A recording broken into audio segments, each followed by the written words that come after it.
लहानपणी कमला आपल्या आईसोबत शेतात जायच्या. त्यांच्या आईमुळे त्यांना भाताच्या वेगवेगळ्या जातींची ओळख झाली. त्यांच्या आईची एक सवय कमलाजींना खूप भावायची.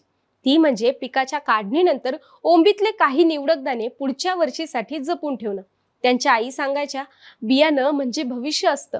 या वाक्याप्रमाणे कमला पुजारींनी आयुष्यभर वेगवेगळी बियाणं जपली.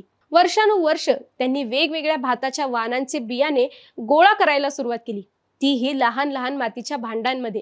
महाकांता, फुला, गांठिया, तिली, मचकांता, कालाजिरा यासारख्या पारंपरिक भाताच्या वाणांचं त्यांनी संवर्धन केलं. बघता बघता त्यांच्याकडे 100 पेक्षा जास्त भाताच्या जाती जतन झाल्या. प्रत्येक जातीची स्वतःची चव होती, सुगंध होता, हवामानाशी जुळवून घेण्याची क्षमता होती आणि सांस्कृतिक महत्व होतं.